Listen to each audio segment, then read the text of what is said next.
With the help of Hashem, we are learning Moed Katan Daf Tez Zayin. We left off on Daf Tez Zayin, Amud Aleph, 4 lines from the top of the Amud, Amar Rava. As we mentioned, as we went through, look at the Hemshech Hadvarim. We began learning about Chol HaMoed. We made the correlation between Chol HaMoed and Avelus, one being the opposite of the other. Then we spoke out that many detailed laws regarding an Avel have to also be practiced by someone who was put into a nidui. Today's daf, as we will also go into the same topic a bit tomorrow, is speaking about this type of nidui, excommunication ban that is made by Beis Din. Now let's appreciate that there is a limited amount of power that Beis Din has. Nowadays, Beis Din has even less power.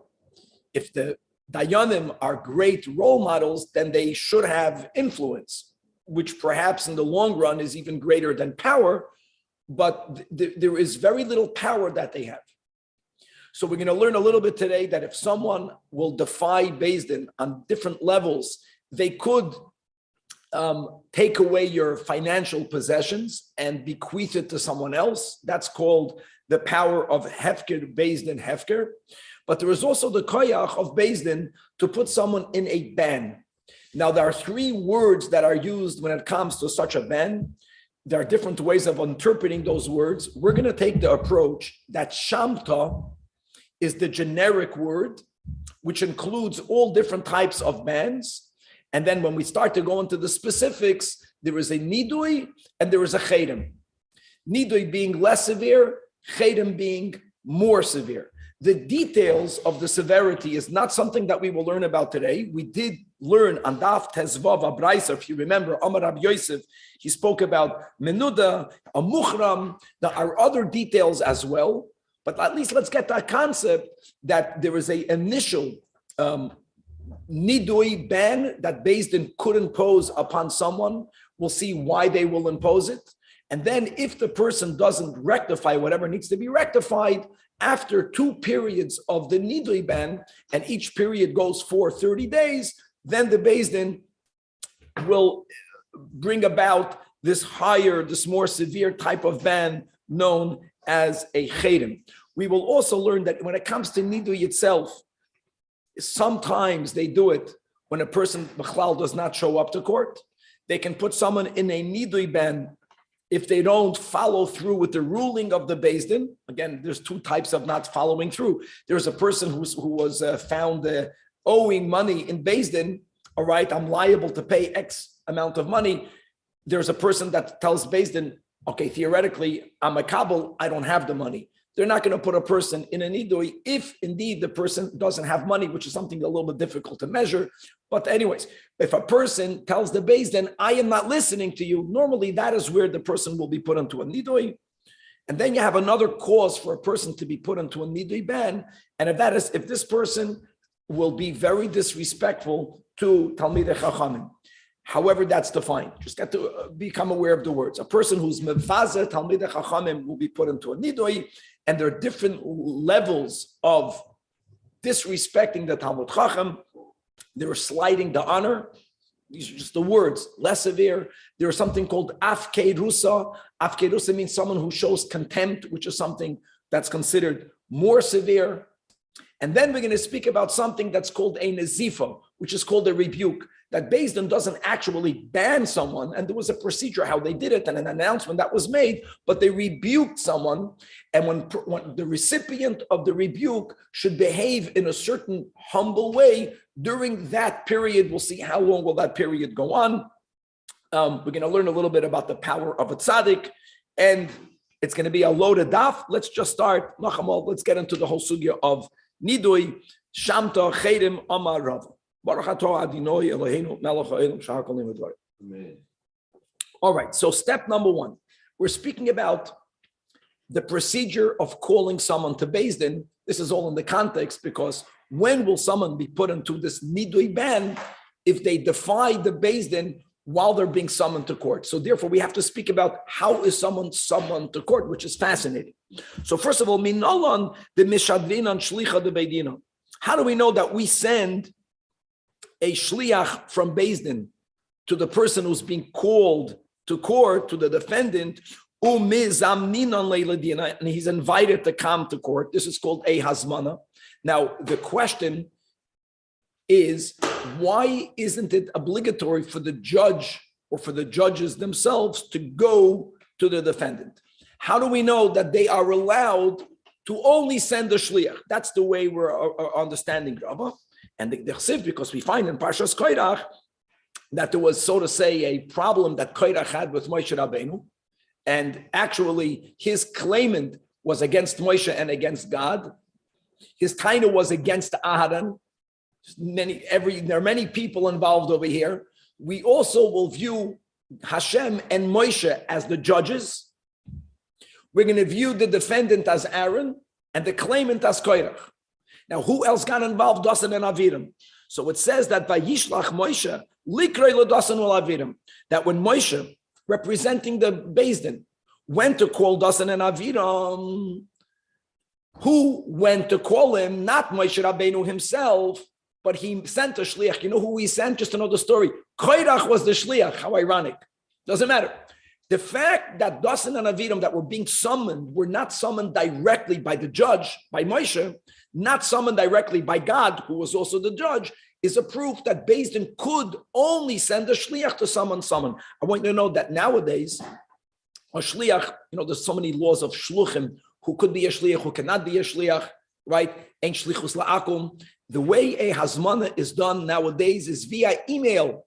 There's many tshuvas about it, not about email, about mail. No, this is the source. You don't have to personally be machaber the person. The person has to be notified. Okay. B'nei Elyahu. I'm sorry. Okay. Question number 2. How do you know that he has to go to the Beis Din? You know, what's question number 2? Why don't we demand for Beis Din to go to him aside of the summons? You understand? If Reuven has a claim against Shimon, maybe Shimon can say, "You want me to come to Beis Din? My house." No, the claimant has to go to Beis Din. The chsiv, as it says, that Ato here, Koirach was already part of the litigants. Now the Gemara has to just a continuation is Heyu Lifnei Hashem Machar. They needed to go to Beis Din. Another question: how do you know that if there is in the court a unique dayan, which is not always the case, but if there is a unique dayan, that means there's a judge in this court that's a master, that's an expert, that when the person is being summoned, you don't only say you're being summoned to go to Beis Din, you're being summoned to appear in front of that dayan.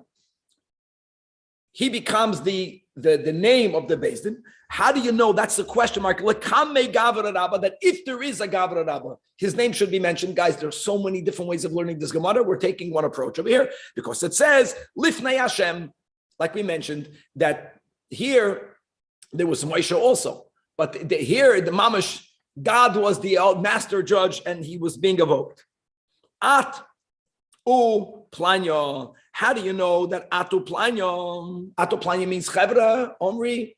When you call someone to court, do you have to let the defendant know who the claimant is?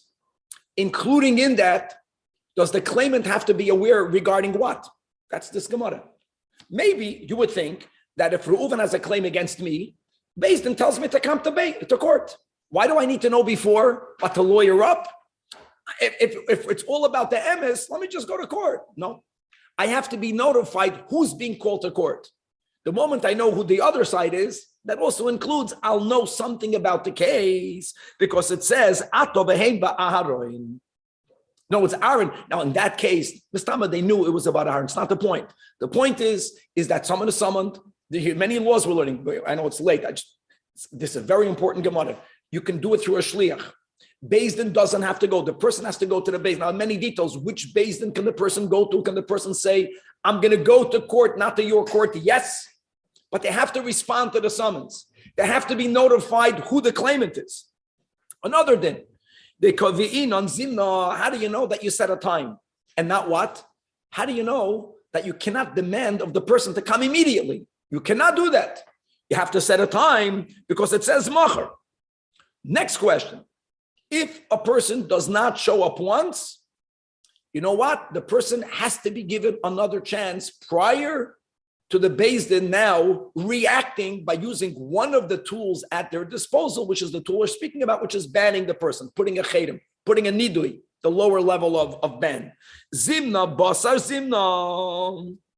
Right, look inside the Rashi, the last Rashi on top of the Amid, 4 lines from the top, the Eloi Asyahu Zimna, that if the claimant doesn't come the first time, that kave'in on zimna achritam. So this is a pasuk regarding a nevuah of Yirmiyahu. This is many years after the story that we read in the Chumash about Parai. But ultimately, Egypt fell again in the hands of Bavel. And what happened over there is that they were called to the battlefield. Once he didn't show up, the Parai and his army. They called him again to the battlefield. He didn't show up again. And the people in Egypt, they put him into Azan Nidui. We're not learning halachas from that. We're learning this concept that not showing up once is not enough to ban someone. You have to do it twice. That says karu sham. The word sham literally means there. We're learning the Russia. We're learning Gemara. Here, the word sham means shamta, and like we mentioned, the generic word for ban is chedem. Karu sham. Why did they evoke a ban? Because regarding paray melech mitzrayim sha'oin, this is some sort of derogatory statement regarding that paray. That hevid hamoyed. Hever HaMoed, Rashi means that he missed the appointed time once and he missed it again. So that's the source, that twice. Now, I want you to know that we're not learning Shulchan Aruch now. I just want people to know that right nowadays you give a person 3 azmanas. But here, the way we are learning the Gemara, you call a person once, you have to give a date. If they don't show up, now by the way, when you get the first date, you can right away challenge the first date. But once you establish the date, then you're called again. If you miss the date once, you're given another chance. And if you don't come the second time, just for not showing up, you're going to be put into a nidui. Now, another detail. It's common that people shoot the messenger.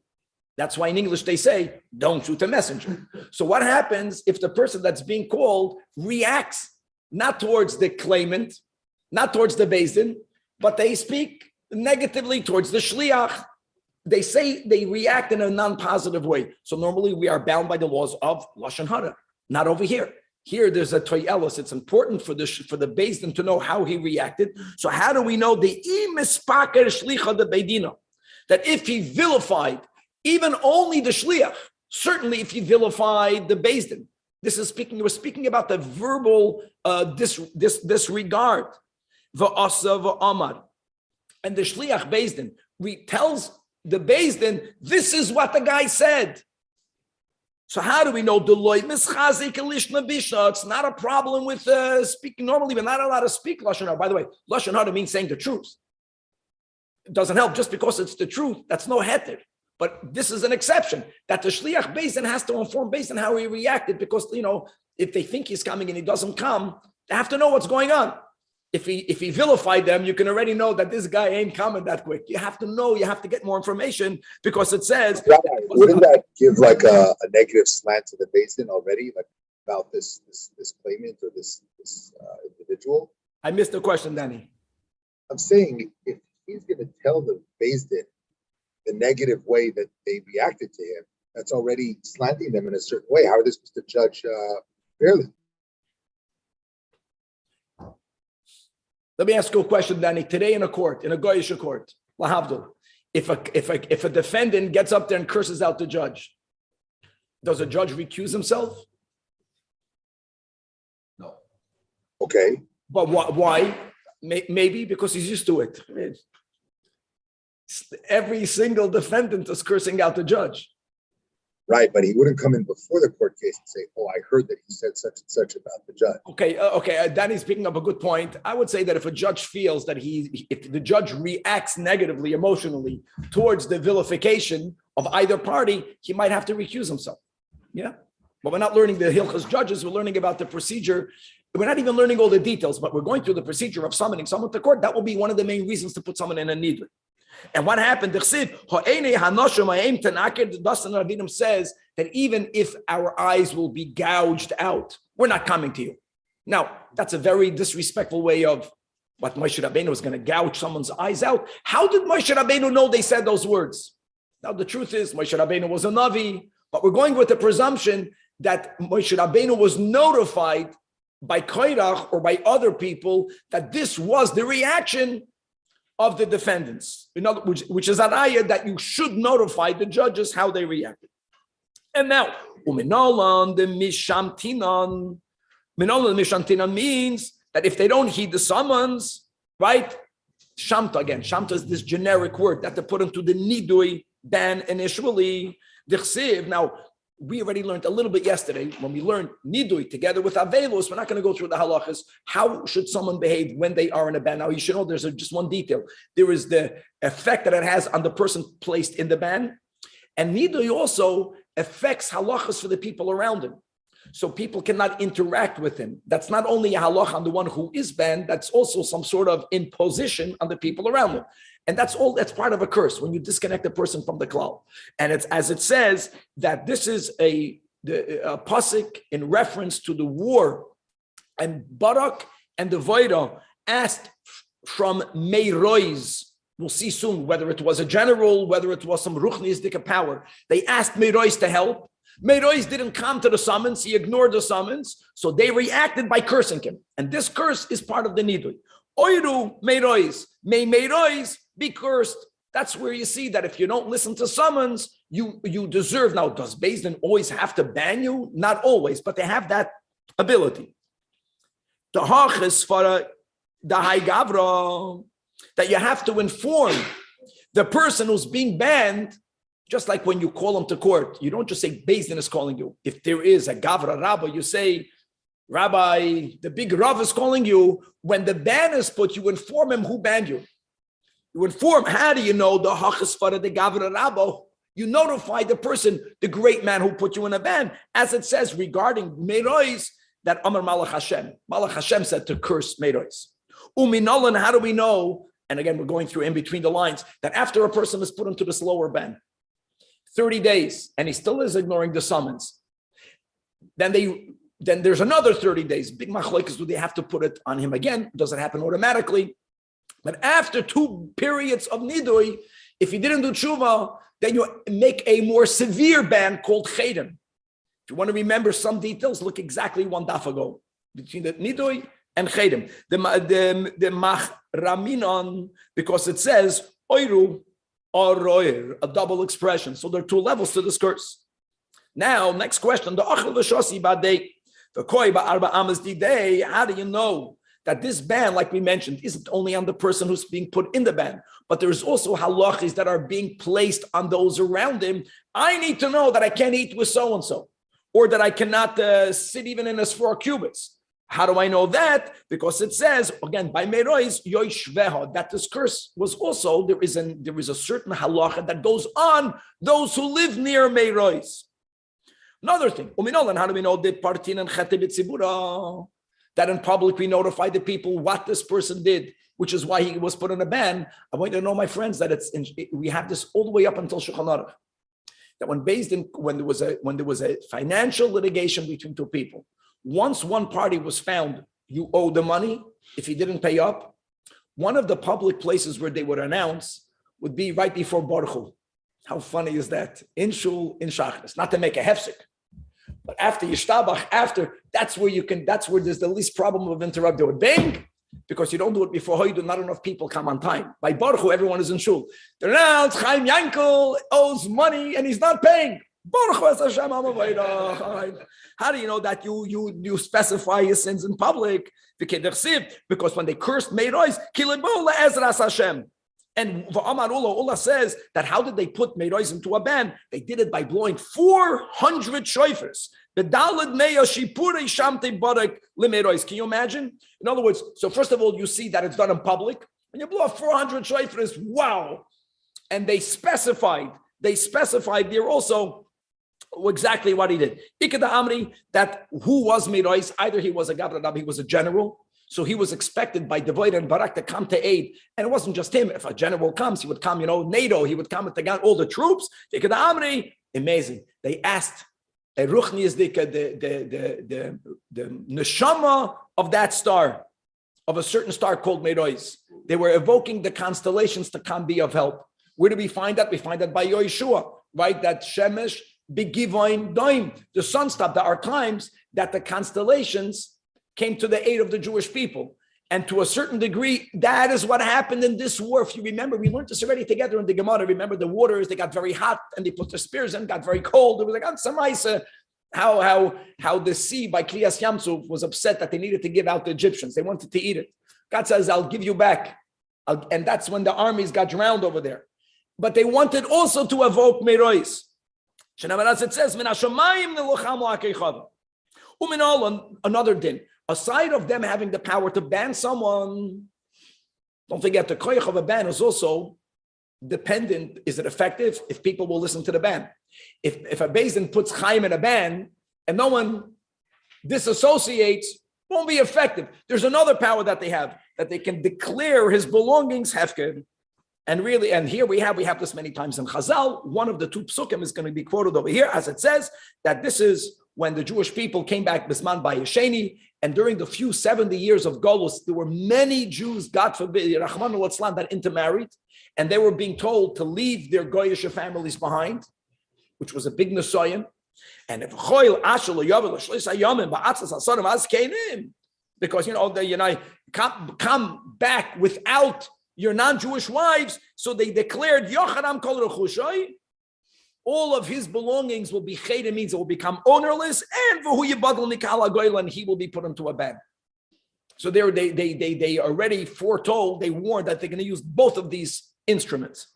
How do we know that Beis Din also has the right, did not say none, to fight with someone, however that means, to contend, to confront, and they have the right velatinan to curse, and they have the right to machinan to strike, to hit.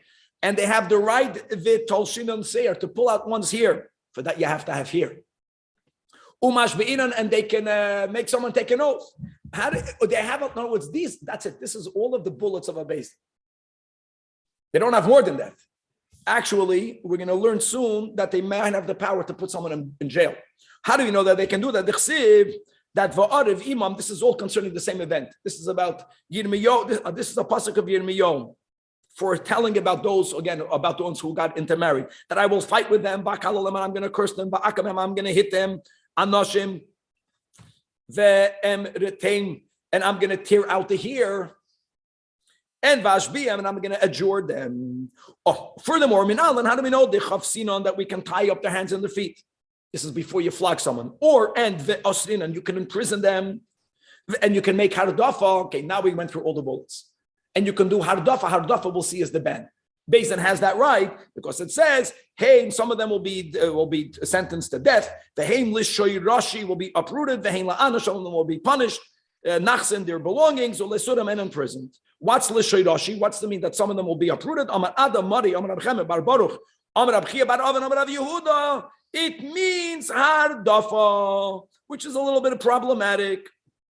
All right. So why does that? Oh, no, that's it. Shirasha means hardafa. And what's hardafa? Amar Yehuda bereided Rav Shmuel bar Shelos in the name of Rav. Hardafa means menaden la'alter. He's put into a ban. Now, guys, we had before that the person is summoned, remember? And they even have the right, so to say, to miss one appointment. So the many people hold that. He argues with that if they miss the first appointment, right away you put them into a nidui. And if the person doesn't come to court, they renew it. They renew it after 30 days. And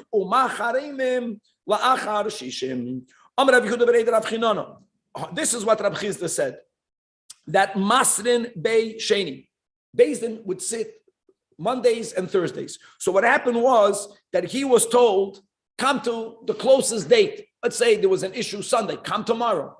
If he would not come Monday, they would right away put him into a nidui.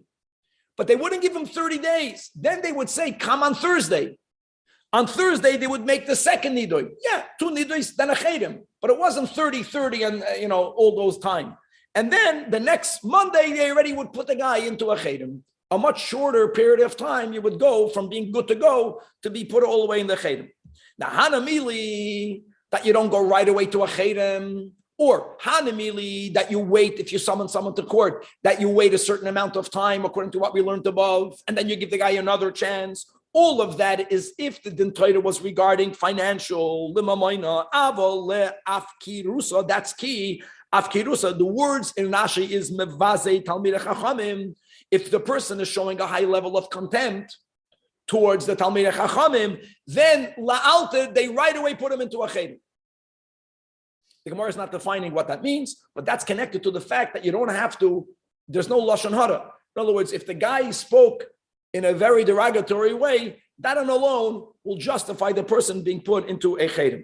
And here we go, a few stories. And do we know the difference right now? Do we know the difference between a cherem and a nidui right now? So I am B'daf Tezvav. The Gemara spoke many details, Danny. We had it. We learned in yesterday's Tezvav Amadal. There are more, but that will say it. A person who's a nidui can still teach, can still learn. He can do business. He can work. Even though people cannot eat with him, there's a certain separation, but they're still allowed a certain amount of interaction. Chedem is a much higher level of disassociation. There was a tabacha. There was a butcher. The ispaker Rav Tuvi Bar Masna, that he showed contempt to Rav Tuvi Bar Masna. And now, guys, just because we said that if a person shows contempt to Talmidei Chachamim, you can put him into a ban, you have to first have some sort of investigation. Did he indeed show contempt? Like, how do you know? So there is a certain amount of investigation. So Imnu Alei, Rav Tuvi he appointed Abaye and Rava to find out if indeed whatever they said that he did, and he did. And Visham Tuhu, again, this generic word, he put him into a chedem. Lasoif azal paise lebaldine. So this tabacha, this butcher went and he apologized. I mean, if the problem is, let's say, financial, the solution is paying up. If the problem is that you were very disrespectful towards the dayan, so the solution was to, you apologized. Amar Abaye, so now Abaye wanted to know, hey, Elyahu, what should we do? Lishrei, should we right away take him out of his ban? No, lechal shamta le to lasan yamin. That means he won't even stay in this banned state for 30 days. And a guy has to be in a ban at least for 30 days. Okay, so no problem. So leave him in a shanta for 30 days. There was a problem there. The way we will learn the Gemara. The problem is that the Beis Din that put him into the ban, some of those dayanim were planning to travel. And there are some who hold that the same rabbanim, dayanim, who put someone in a shanta, they are the ones that have to release. They have to be there. So let's wait until 30 days. Not to do it right away, not to take him out. No, some of the chevra want to travel, and this guy will never be stuck. Did you know? Did you hear what we should do over here? That I don't agree that there has to be a 30-day minimum. There's no minimum. You do tshuva, you're right away out of it. Tut. What does tut mean? Tut means the sound of the shofar.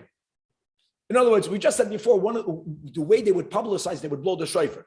So the same blowing of the shofar, asar, right away, tut shari. Blow the shofar and notify everyone he's out of the ban. We took away the ban. Amalei, nope. Hanamili, that you are allowed to take the person out of the ban right away. You don't need to wait 30 days. That's only if he was put into the ban because of Mamaina. Aval, if he was put into a ban, la'af kirusa, which was the case over here, if a person showed contempt, however you define that, no, adachai l'sham talei telas in yoim. Okay, now, Nakuda. Now, what do we see from over here? Says the Gemara, Alma, we see that Abaye holds, Hani beit telas the shamitu. If 3 dayanim put someone into a shamta, lo yasu telas achrina v'shadalei. You can't have other 3. That's why there was a whole problem here, because some of the dayanim here were traveling. So this guy never was stuck because they ruled you can't release him. When was he released? The Gemara doesn't say. Maybe he's still waiting. The Chachamim have to come back. I don't know. Okay, now, the Elyahu, it was asked in the yeshiva, Hanu beit telas the shamitu. If 3 people put someone in a ban, can 3 others come and take it out? Tashema, it says in a brayse like this, that if someone is menuda l'rav, Menuda l'rav is not showing contempt, just to know there's different levels. Menuda l'rav is someone who was slighted the Rav. So he was put into a nidui. So the din is menuda l'talmud. If you were put into a nidui towards someone greater, then you are automatically a nidui. All the people around the Rav who are lower than the Rav, they also have to keep you away. If you were only menuda l'talmud, ain't a menuda l'rav. Similarly, if a person was menuda li'iroi, we're speaking about a larger city, so then a smaller city for sure is also included. That's the way is not about, it's about numbers. If you were put into a chedem in a smaller congregation of people, then you're not automatically in a need for a larger congregation of people. There's different levels of bans. If a person was put into a lesser ban, it doesn't evoke a larger ban. Menuda l'nasi, menuda l'chol Yisrael. Menuda l'chol Yisrael, ein menuda l'nasi. So far, we didn't touch on this topic, but in this brayse it says, Rashba goimer echad min talmidim. Shenid of a maze. If some of the talmidim they made up the bezin, so you have the av bezin and you have two student judges, and this person was involved and he passed away. See, the word is talmidim. So you would think the av bezin is there; he can remove it. He cannot. Even if the minor dayan is not present, chelkoi eina mufar. Interesting expression. It means it's not that it's completely not revoked, but some of it is still there. So now, well, there are solutions to that in Shulchan Aruch. Today, I think it says that you take a minion and you go to the kever of that person, and you notify you bet mechila over there and something like that. There's something to do. Shma mino tlas. Shma mino Talmud shenidu l'chvoidoi nidui. Because this brayse is not speaking about someone who showed contempt to the Torah.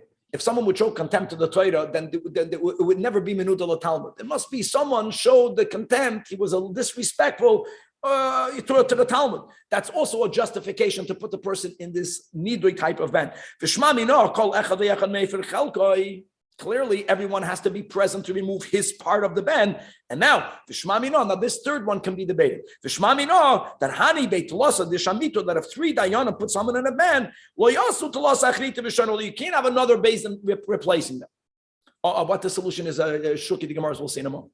However, a meimar who doesn't, a meimar is not arguing with the Rashbag, but he's arguing with the third Shmamina. A meimar holds hilchase that hani beitlosa deshamitu. If three people put someone in a ban, also beitlosa achrini v'sharole. Yes, other three can remove. No, but didn't we learn and my love it can never be removed, right? No, so he says no. This is what it means. It's gavaldik. If one dayan was part of banning someone and that dayan is not there, you need to have now three dayanim taking his place. So I take back what I said to go to the burial place. That's a mystical thing. That works. First two have to be there, and now another three. That's what it means. No, in the place of this one, okay, let's invite it. If a person is put into a nidui, the default is 30 days. Now I know we just had this topic, and we just understood from our story above that really, if you put into a nidui because you were mavazat lamira chachamim, only 30 days. If it's from a moina and you fixed it, fine, we're not arguing with that. But the general nidui is for 30 days. But there's something else called nezifa. Nezifa doesn't mean that they blew the shofars and Beis Din says you are in a nidui or you're in a shamta. Nezifa means that if we interact with the tzaddik and we are rebuked by the tzaddik, if a tzaddik gets upset with me, I have to behave humbly. And there are certain dinim. I have to a certain degree, be a little bit disassociated from the chevra, to have some sort of isolation, imposed, self-imposed. For how long? 7 days. More detail soon. We'll see that in Bavel, when we interact with tzaddikim, it's going to happen the whole time. Just giving you a heads up. The only way to avoid the nazifa is to be disconnected. So be connected, and stuff happens, and we'll be humbled. Okay.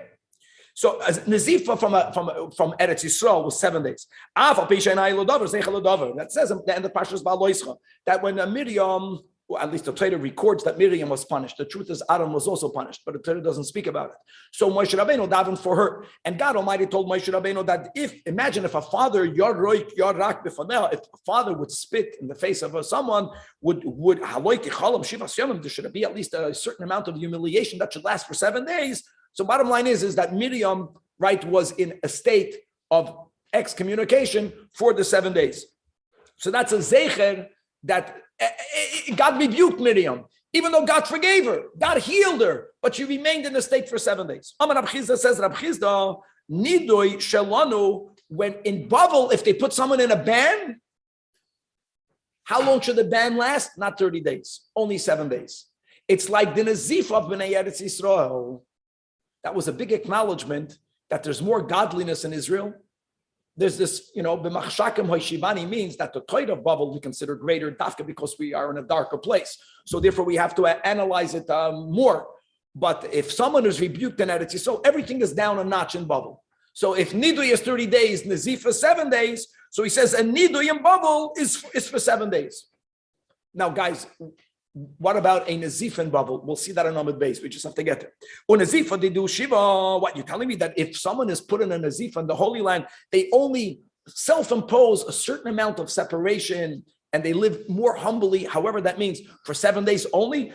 Stories. The Suloi, story number 1. For Rab Shimon bar Rebbe, Ubar Kapara. They were Yosvi v'Kagarsi. They were learning together. And while they were learning, Kashil Shmaitza. The Gemara wants to show you how easy it is to receive a rebuke. So 2 Talmidim are learning. One of them was the son of Rebbe, the son of Rabbeinu HaKadosh. And Amalei Rab Shimon is the son of Rebbe. Tubar Kapara, when they weren't chopping. So you know what Rab Shimon says? He says that Dover Zet Tzarech Rebbe. For this, it wasn't just because he was his father. No, his father was Rabbeinu HaKadosh. For this, we need Rebbe. Implying that if Rebbe would be there, Rebbe would resolve it. It was such a big question that Bar Kapara told Rab Shimon, even Rebbe can't help us. That's how good our question is. He told him, what can Rebbe add? Now that was a disrespect because he was basically saying that the Rebbe won't have the answer. And Azal Amalei Lavua. Ikpa, the Rebbe took it to heart. So also Bar Kapara is Chazuyile. At some point, Bar Kapara went to see Rebbe. Amalei, Rebbe tells Bar Kapara, Eini Markircha Ma'olam. I don't know who you are. I want to tell you stories my father told me in the earlier years. Say that the Rabbi Hecht in one of the surrounding cities of New York at a big school, and something happened, and he fired all the teachers. He came to New York, the Rebbe ignored him. The Rebbe told Chadikov, I don't know who he is. Who is he? So my father told him, hire them back and fire them slowly. And he did that. But anyway, he's coming back over here. So Yoda, so when he heard he doesn't recognize him, Yoda the Nekat Milsa Vedati. So he knew that the Rebbe took it to heart. Okay, once you know that Tzaddik is upset at you, is Nahag Nizifusa Benafshi Tulasan Yoinim. He behaved, again, however that means, there's a certain amount of halachically, you minimize the interaction with people. You self-isolate. You only use Zoom, but not in person. For 30, you get the kasha, 30 days, not 1 week. Another story. Shuf anachamaisa.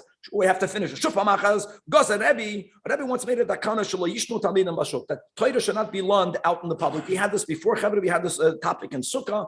It's a very deep mystical concept. On one hand, you can argue there's nothing greater than learning Torah in public. There was a whole machlokes. Rebbe opined Torah should not be learned in the public. It's disrespectful. There's a certain amount of emo. We learned this just a few days ago. You have to learn Torah, be'emo, be'yira, be'eses, u'b'zeyam.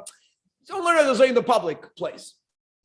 Okay, Madrash, and where did he take it from? Because in Shir Hashirim, King Solomon says, Chamuke yerkayich, that your hidden thighs are beautiful like jewels. Oh, so why did he use the word thighs? Ma yerech, just like a thigh by default. Before America invented whatever the way people dress today. Before yerech, a thigh is always covered, daf yud, tezayin omid based on the top. So Rebbe extrapolated, divrei Torah, there has to be a certain amount of seiset. You understand? Now, Chevra, we're not going to go into right now. Right now, the Rebbe holds you learn chutzah. At that time, Rebbe wanted Torah to be learned in private. Rab Chia disagreed with that, but he did it in public. Now, Rab Chia, Yotza Rab Chia v'shana l'shnei b'nei Echav. Rab Chia had 2 nephews. Who were his nephews? We know Rav was one of them. And he taught them Torah in the marketplace. Terav bar Chana. There was a machlekes already then. Shama Rebbe, ikpat. Okay, he got upset. Also, Rab Chia lis chazuyilei. Again, sooner or later, Rab Chia needed to come to speak to Rebbe. And Rebbe, first of all, I'm just telling you, I'm the messenger. You have to know what that means. Chia had a hard time saying ches. Rebbe, when he was upset at Chia, instead of calling him Chia, called him Iyo. Iyo, who is anyone calling you outside? In other words, get out. Someone is calling you out there. Wow. Yada the nekat milsa bedati. Oh, Rebbe took it to heart. So what did he do? Nahag nizifusa benafshi tlosin yoim. And now we're not done with the story. So on the 30th day, Rebbe now felt 30 days is enough. He called him. Then Rebbe decided, I got to wait another day. And we have this concept, if you remember, in many areas of halacha, we say, Mixas hayom kekula. We learned this together in Rosh Hashanah and many other times. When it comes to mourning, we say, Mixas hayom kekula. So Rebbe knew that there has to be 30-day nizifa, as did Rab Chia. So in the beginning, Rebbe thought that the beginning of the 30th day is enough, and he called him. Rebbe also wanted to interact with him. Then Rebbe sent another shliach, and he says, no, don't come. So but then, so the Gemara interrupts the story, and the Gemara asks, hold on, what's the back and forth? MERCAVA my sava, Rolabasof my sava. The Gemara clarifies. In the beginning, Rebbe thought that we applied the rule Mixas hayom kekula in regard to a nidui. Later, Rebbe himself changed his mind, and he says that we don't say Mixas hayom kekula. Now, there's no time. There's a lot to understand. When do we say it? When we don't say it. Bottom line is, Rab Chia never got the second message not to come. Not that he ignored it. He never got it. He got the message to come. He came on that. He came on that day. And Rebbe was about to get upset again. Oh my God. Rebbe tells him, Amai Oseis, why did you come? So Rab Chia says, why did I come? You sent for me. Amalei, Tishlach li mar delay. No. But the Rebbe says, but then I sent another messenger, you should not come. So for that, Rab Chia says, he told him the emes, I never got the second message. Rebbe took that as a hashgacha pratis, that even though the 30 days are not up, but God is showing him favor. So he says, he quoted the pasuk in Mishnah that when you see that God is favoring man's ways, then gam oivav yishalem ito, even his enemy should make peace with him. Yeah. It's a very important rule. When you see someone successful, God is with him. So imagine. So Rebbe says, really, I was going to keep you away another day, but now that I see that God, how was God with him? By hashgacha pratis, that he never got the second message. But here, all of this is a kasha. Now, 1 second, before we go into the, stand the kasha, 30 days, two stories. We said on Amud Aleph that the Nizif is only 7 days. The Rebbe never put anyone in a ban. When a Talmud felt that the Rebbe was upset at them, they took upon themselves this humble behavior of being away, including from the Rebbe. Now, my tamam ovid marhachi. First of all, Rebbe asked him, why did you teach Torah in public? Amalei d'chsiv, because it says, fakert, you quote a pasuk in Mishnah, it says, chachmois bachutz toroino, you should sing wisdom in the streets. What wisdom are we talking about? Torah wisdom. Amalei, Rebbe says, oh my God, im karisa, if you read the pasuk only once, then you didn't review it. If you learned it the second time, you didn't learn it the third time. If you learned it a third time, so then you're hopeless. You'll never get it on your own. You needed a better teacher. They never interpreted the pasuk to you. You're not teaching it correctly. The Gemara is saying, this is now, Rava came many years later. We know what it means. We have it from Rava. The Amar Rava. Rava says like this, that whoever learns Torah mi befnim means on a high level of L'Shem Shamayim. You know what's going to happen? There's something unique that some Yidden, whether they wrote Shuvas, whether they wrote Svarim on Halacha, whether they wrote Svarim on Gemara, everyone began to use it. And don't think that there are other Svarim that are not intellectually just as great. They are. It's about the schus. The Frierdiker Rebbe says that the reason why the Mishnah Berurah became accepted by all the Yidden because of his Avos Yisrael. There's a ruchnius dika schus that someone has, and everyone all of a sudden begins to quote from his Svarim. So from the fact, in other words, when you see, I know we had that by the Pnei Yeshua. I forgot the other Svarim that he wrote from one of the Chabad Rabbeim. He said regarding the Pnei Yeshua that it was written when he had a much higher level of ruach. He was more connected. Versus the other Svarim. The other Svarim, if you use human mind, they are just as good.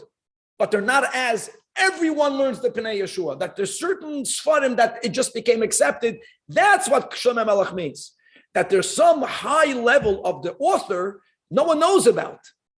God knows about it. And it becomes known by the fact that everyone out there is quoting his Chacham. Okay, so that's it. Baseser dibarti. Did I not speak in secrecy at first? Which means that there is an inyan not to speak in secrecy. That's a kasha. Don't speak in secrecy. That pasuk should indicate that you should learn in public. So the Gemara answers that those who held that Torah should be learned like in a setting, not in the public, is ahu b'yom adakala. When you have a lot of people gathering to learn, you have thousands of people gathering, then there's no problem teaching Torah in the marketplace because there was no room to gather the people. But if you have the option to choose, then having a more private setting, again, that was Shitas Rebbe. Rab Chia argued with that. How did he understand the pasuk Chamuke Yerkayich? That there's that there's something about the Torah being compared to thighs. Does that not mean that it should be hidden? My Ovidlay, never about Torah. He held Torah should be learned in public. Do you know what should be done in private? He understood that pasuk is about tzedakah and gemilas chasadim. The other side is that no, Torah learn in private. Tzedakah give in public. Why give in public? For people to see, and that's going to inspire others. So, anyways, that was their machlokes. All of that is leading up to the question: Alma nezifa didu tlas and yoimin, not 7 days. Answers the Gemara: No. In Eretz Yisrael, if you are rebuked 7 days, but nezifas nasi, the head of the Jewish people, there it's for 30 days. Rebbe was the exception. Now, let's continue. If someone is put into a nidui b'chutz la'aretz in the times of the Gemara, 7 days, less time. What about nezifa? The nezifa didon kamahave, answers the Gemara, 1 day. More stories. Shmuel and Marukva, they were two colleagues. Now look at the Hashgacha Pratis. Shmuel was the greater of the two. Marukva was the head of the Beis Din. Okay? Again, every Rosh Yeshiva thinks that he's much greater than all of the Rabbanim. Same dynamic. So there's the head. But who's the head? So Kihava Yasi Garsi Shmaitza, whenever they were learning together, Hava Yasi Marukva Kamei de Shmuel Berichot Daladamas. The way you would show reverence to the teachers, that the teacher would be a little bit away from the Talmidim. Marukva, during learning, acknowledged Shmuel is greater. Shmuel was given like the chash of a place.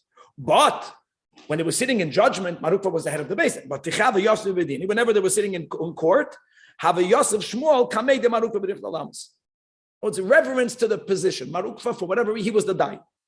Yet, since Marukva knew that Shmuel is greater than him, he wanted to make sure that before he, as the Av Beis Din, gives a ruling, he wanted to hear every word Shmuel is saying. So in order for him to hear it, they made sure that Shmuel is sitting a little bit higher, Marukva is sitting a little bit lower, so the voice of Shmuel will carry to his ears. But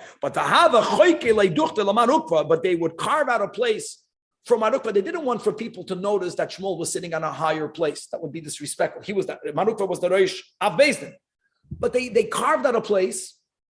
You understand? And B'tzifsa means, and they covered it. They covered it. No one saw that a place was carved out.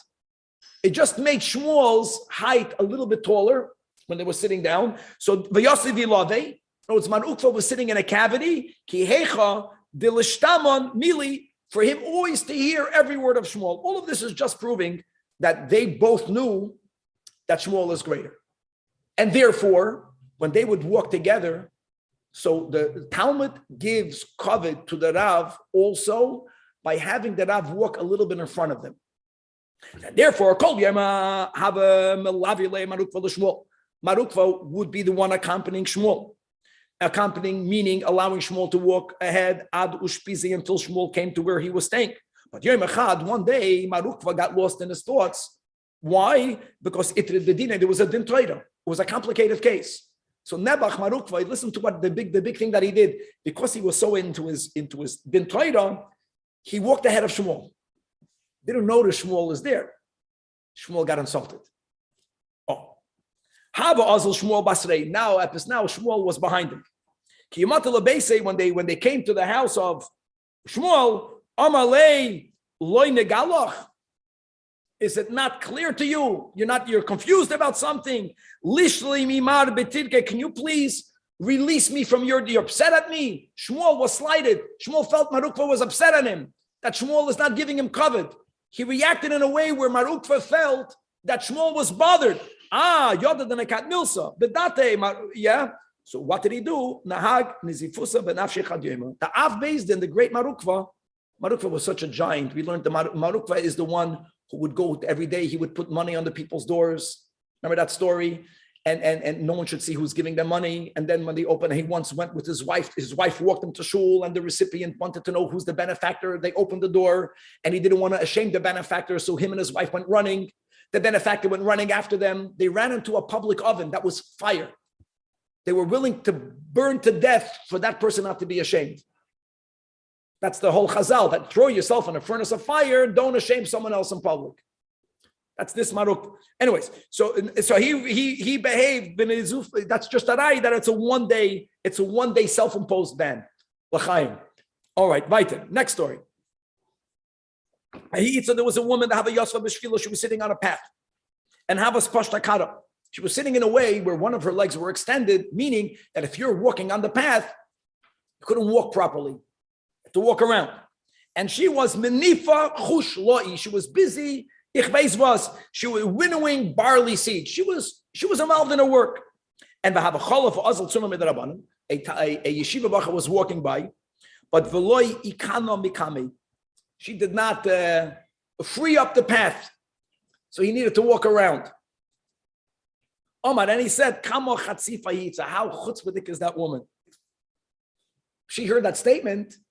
She said, "Oy gavalt, maybe he put me into a ban. Like, what now? What's for me?" So she came in front of Rav Nachman, Amalah, and she wanted to know if a yeshiva baruch was upset at me.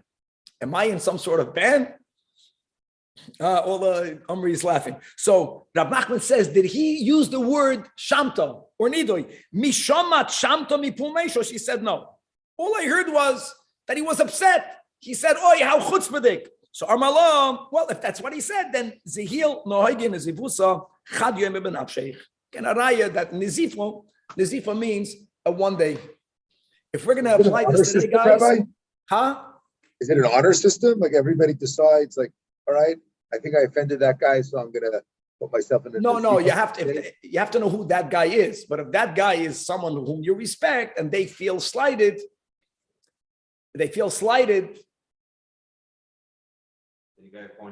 Then if you would live in the times of Chazal, then you would quarantine for the day. Okay, let's go back to it. Because if that will be our standard, let's just move into quarantining.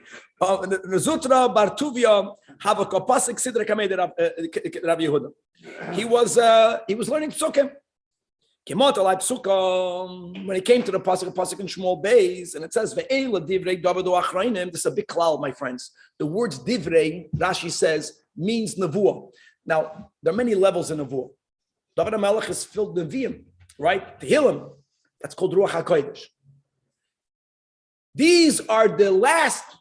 Divrei David implies that there were two big prophecies of David, and the ones that we're reading now are the last prophecy. We want to know which ones prior was considered on the level of Nevuah. So Amalei, it says, no, Zutra was in front of Rabbi Yehuda. He's chapping an eye. He says, if it says these are the last words of the last prophetic words, is the charaya that they were the first prophetic words. So which ones were from all of the words that we quote from David HaMelech, which ones are in the level of divrei? Where do you have the words divrei? You have to know all of the psukim in your mind. So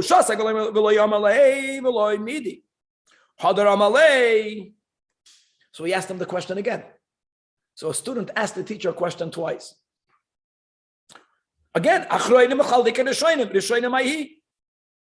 Yehuda got upset. Amalei, my daitach. I didn't answer the first time, which means I don't know the answer. So why are you asking again? What are you trying to tell me? That since I don't know this scripture, that's it, I'm out?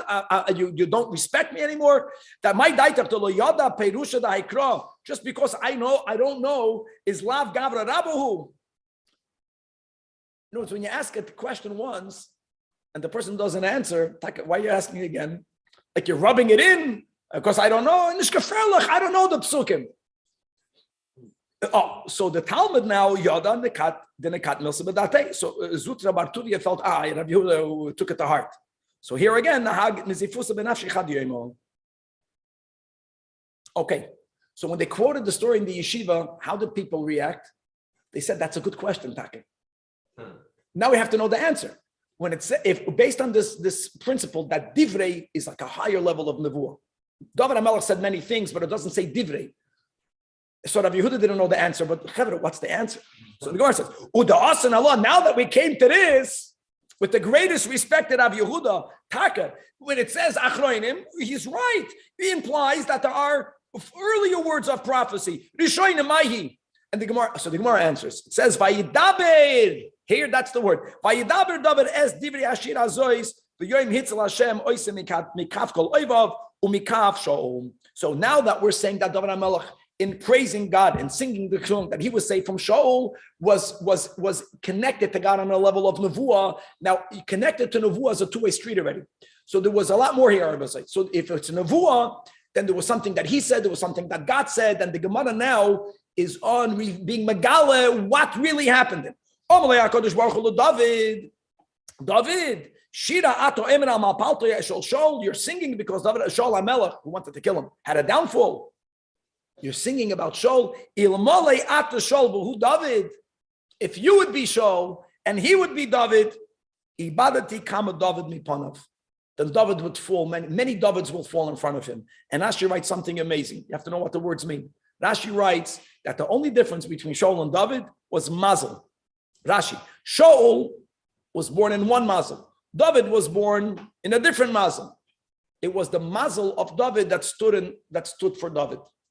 The failings of Shaul, you can argue, were not as great as the failings of David. Yet, Shaul HaMelech's kingdom came to an end. David HaMelech is all chai v'kayim. It's mazel. Mazel means it's beyond logic. To everybody? Or just...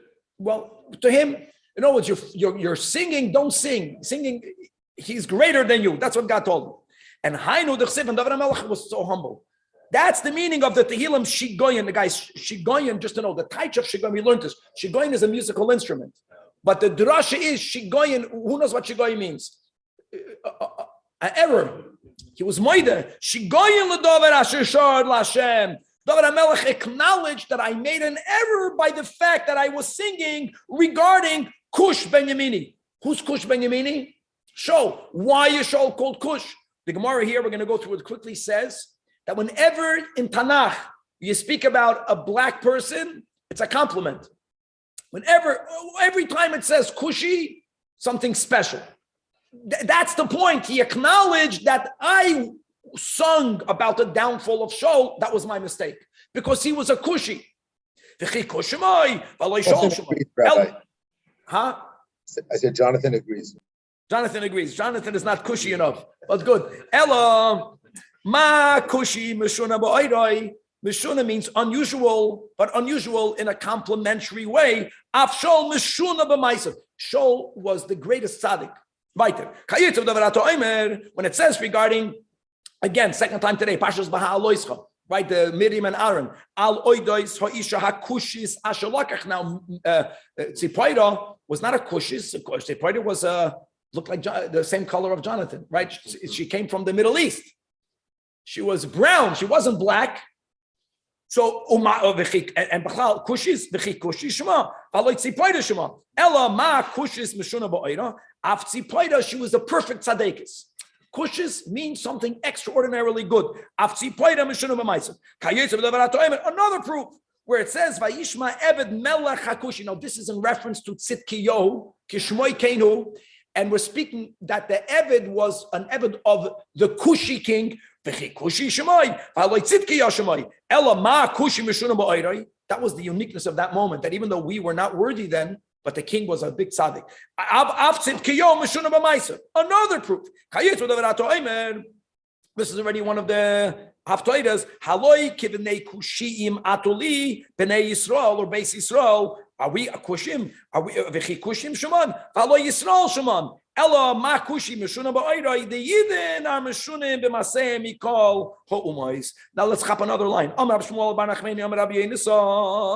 continue. Now that we are beginning to unpackage the Nevuah and Shmuel Beis, the Divrei Achronim, what does it say over there? So there's the pshat that we have to learn nach for it, and we're going to go straight into the drasha. Naum David ben Yishai. These are the words of David ben Yishai. Noum doesn't mean prophecy. Divrei means, but Noum means the verter. Noum hagever, who's hukamol.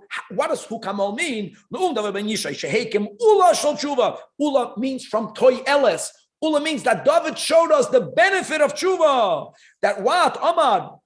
How did it show that God forgave him from Bathsheba? Omar, Elokei Yisrael, God of Israel. Li diber tzu Yisrael. To me spoke the Rock of Israel. Who's the Rock of Israel? Moshe ba'adam, the one who rules man. Sadik Moshe liras elikin. The righteous man rules through the fear of heaven. The righteous man, we begin that God is the ruler. Then we're speaking about that Sadik is the ruler. How does that fit? Explain my Amar.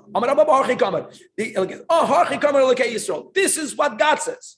That li diber tzu Yisrael, meaning God says, I rule man. Listen to these words. Then God asks, but who rules over me?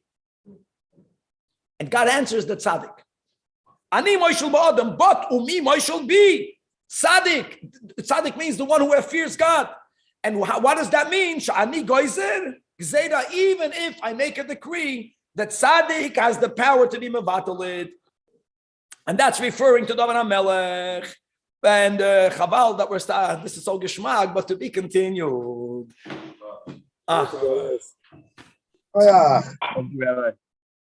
We began with bands and we ended on a nice note over here about God is saying that tzaddikim rule over me. And if you call someone a kushi, you're doing them a big praise. compliment.